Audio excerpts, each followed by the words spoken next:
نماز جنازہ کے بعد میت کا چہرہ دکھانا بہتر نہیں ہے۔ انتقال کے بعد نماز ہونے سے پہلے بلکہ کفن دیے جانے سے پہلے چہرہ دکھانا چاہیے، لیکن جب کفن پہنا دیا اور نماز جنازہ ہو گئی تو اب چہرہ دکھانے کی وجہ سے تدفین میں تاخیر ہوگی، اور تدفین میں تاخیر کی اجازت نہیں ہے۔ اس لیے جنازے کی نماز ہونے کے فوراً بعد تدفین کے عمل کو کرنا چاہیے، اور چہرہ دکھانا بہتر نہیں ہے۔ لیکن اگر کسی نے دکھا دیا تو جائز ہے، خلاف اولیٰ کام اس نے کام کیا ہے۔ پیغمبر علیہ السلام کے بیٹے حضرت ابراہیم کا جب انتقال ہوا تو آپ نے یہ ارشاد فرمایا کہ ابھی اسے کفن مت پہناؤ یہاں تک کہ میں اس کو دیکھ لوں۔ اس سے یہ پتہ چلتا ہے کہ آپ نے کفن پہنانے سے روک دیا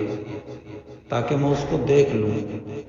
اگر کفن پہنانے کے بعد بھی دیکھنا بہتر ہوتا تو نبی علیہ السلام کفن کو دیکھنے پر موقوف نہ کرتے، بلکہ صاف ظاہر ہے کہ آپ یہ کہنا چاہتے ہیں کہ کفن سے پہلے میں دیکھ لوں گا تو اچھا ہے، کفن پہنانے کے بعد دیکھنا بہتر نہیں ہے، اس لیے کفن میں تاخیر کر لو تاکہ میں اس کو دیکھ لوں۔ اسی سے ہمارے فقہاء نے یہ مسئلہ مستنبط کیا ہے کہ نماز جنازہ ہونے کے بعد تدفین میں تاخیر نہ کی جائے اور فوراً تدفین کے عمل کو کیا جائے۔ نماز جنازہ کے بعد آنے والے لوگوں کو، مہمانوں کو میت کے گھر کھانے کے لیے اعلان کرنا، یہ تو باقاعدہ احادیث سے یا پیغمبر علیہ السلام کے کسی عمل سے ثابت نہیں ہے، لیکن آنے والے دور دراز کے مہمانوں کو کھانا کھلانا، ظاہر بات ہے اس میں کوئی مضائقہ اور حرج نہیں ہے، ان کو کھانا کھلایا جا سکتا ہے۔ کھانے کو کوئی کی اطلاع دینے کے لیے وہاں لوگ جمع ہوتے ہیں، اگر اعلان کر دیا جائے تو اس میں کوئی قباحت بھی نہیں، مگر جو مروجہ طریقہ ہے کہ باقاعدہ شادی کی طرح دعوت ہوتی ہے یا دسترخوان سجایا جاتا ہے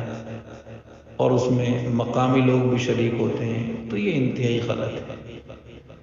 ظاہر بات ہے جو لوگ دور دراز سے آئے ہیں انہیں تو کھانا کھانا ہی ہوگا،